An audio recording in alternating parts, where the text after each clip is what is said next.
गंज की। बीना और राजू एक दूसरे से प्यार करते थे। वो दोनों गांव के पास एक नदी के किनारे मिलने जाते थे। राजू ने बीना को बताया कि वो उसके सिवा किसी से भी शादी नहीं करेगा। मैं तुमसे वादा करता हूँ कि मैं तुम्हारे सिवा किसी से भी शादी नहीं करूँगा। सच्ची? हाँ हाँ, मैं आखिरी दम तक तुमसे ही प्यार करता रहूँगा। ये बात याद रखना। इसी तरह दोनों के बीच प्यार भी बढ़ता जा रहा था।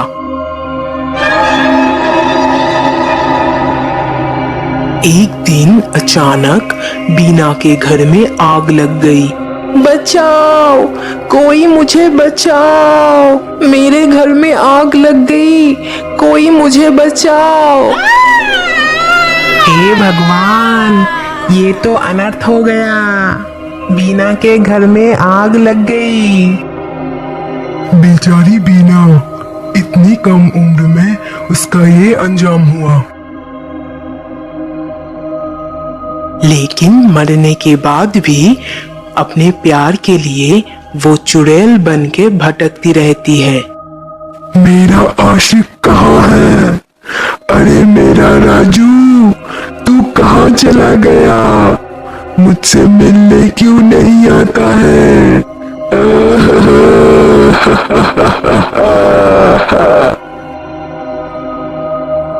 उस घटना के कुछ ही दिन बाद गांव वालों को रात में अजीब अजीब आवाजें सुनाई देने लगता है। एक दिन गोपी और मोहन बात करते करते अपने गांव जा रहा था। पता है, कल मैंने एक चुड़ैल की अजीब आवाजें सुना है। लगता है रात को अब बाहर रहना हमारे लिए ठीक नहीं है। सही कहते हो भाई, मैंने भी सुना है। शाम होने से पहले हमें अपने घर में लौट जाना होगा। तभी वो चुड़ैल वहां आ जाती है। ए गाँव वालों, मेरा राजू कहाँ है? अरे ये तो बीना की आत्मा है। उसे जाकर कहना कि उसकी बीना अभी भी उसके लिए इंतजार कर रही है। अगर नहीं बताया तो मैं तुम लोगों को नहीं छोड़ूंगी। नहीं नहीं, हम जरूर बताएंगे उसको। अरे भागो रे भागो, अपनी जान बचाकर भागो।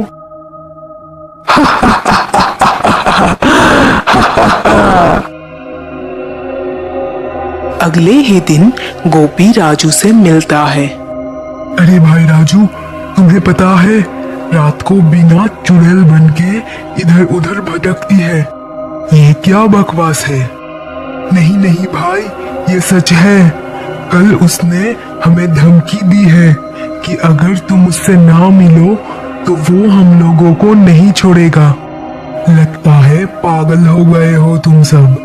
मैं इन सब चीजों में विश्वास नहीं करता हूँ। तुम दोनों एक दूसरे से प्यार करते थे, इसीलिए तुम्हें सावधान कर रहा हूँ। अब तुम्हारी मर्जी। इतना बोल के गोपी वहां से निकल जाता है। घर पहुंचकर राजू अपने घर वालों की बातें सुन रहा था। अजी, आपको पता है, गांव वाले कह रहे थे कि बीना की आत्मा चुड़ैल बनके घूम रही है। मुझे तो बहुत डर लग रहा है, कहीं वो हमारी बेटे को कोई नुकसान ना पहुंचाए। हाँ, मुझे भी इस बात का चिंता हो रहा है। क्यों ना हम अपने बेटे को कोई सुंदर सी लड़की देखकर शादी करा दे? तुम ठीक कह रही हो, मैं आज ही खोज लगाता हूँ। अरे माँ, तुम भी गांव वालों की बातों में आ गई। वो सब तो बीना की इस अचानक मौत से डरे हुए हैं, इसीलिए ऐसी बातें फैला रहा है। जो भी हो, देख राजू, हमारी उम्र अब बढ़ रही है और अब तो तेरी भी शादी का उम्र हो गया है। हम किसी सुंदर सी लड़की देखकर तेरी शादी करा देंगे, फिर हमें कोई चिंता नहीं रहेगा। जैसा आप ठीक समझो। कुछ ही हफ्तों में राजू की शादी मधु से ठीक होता है। आपकी बेटी हमें बहुत पसंद आई। हम जल्द से जल्द इन दोनों की शादी करा देना चाहते हैं। ये तो मेरा परम सौभाग्य है। ये बात बीना को पता चल जाता है। मुझसे इतना बड़ा धोखा, उसे नहीं छोड़ूंगी। मैं इसका बदला लूंगी। राजू, तू सिर्फ मेरा आशिक है। तेरी शादी तो सिर्फ मुझसे ही होगी। तूने वादा जो किया था। तभी राजू के पिता वहां से अपने घर लौट रहा था। अरे ससुर जी, सुना है आप मेरी राजू के लिए लड़की देख रहे हैं। मैं कहाँ खराब हूँ? अरे बाप रे, अब क्या करूं मैं? इस चुड़ैल को कैसे भगाऊं? क्या हुआ ससुर जी? आप कुछ बोलते क्यों नहीं? कौन सी सोच में पड़ गए? अरे सुनो बीना, तुम्हारी तो मौत हो गई। अब कैसे होगी तुम्हारी शादी?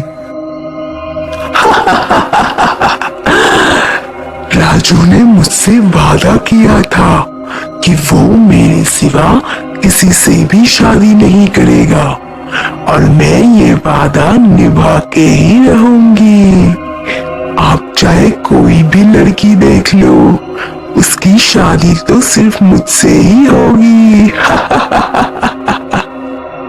देखो, तुम मेरे बेटे के पीछे मत पड़ो। उसने तुम्हारा क्या बिगाड़ा है? हम दोनों एक दूसरे से प्यार जो करते हैं, हम जन्म जन्म के साथी हैं। अब कोई भी हमें अलग नहीं कर सकता। अब जल्दी से शादी की तारीख ठीक करो। मुझसे अब और सब्र नहीं हो रहा है। मुझे अपनी राजू से मिलना है। इतना बोल के वो चुड़ैल वहां से गायब हो जाती है। हे भगवान, कैसे इस चुड़ैल से पीछा छुड़ाऊं? घर पहुंचकर वो अपनी बीवी को सब बताता है। अजी, अब क्या होगा? लगता है अब तो वो चुड़ैल हमारे बेटे का पीछा नहीं छोड़ेगी। मुझे पंडित से जाकर बात करना पड़ेगा।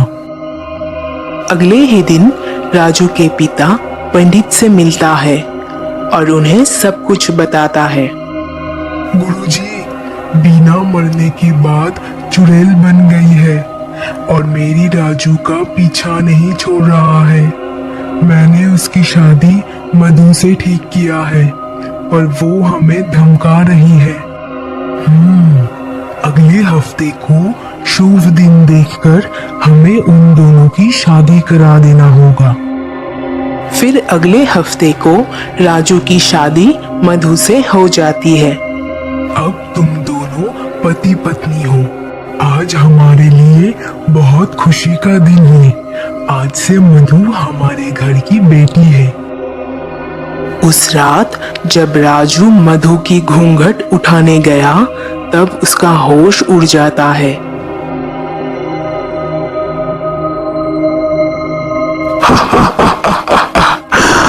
क्या हुआ मेरा राजू?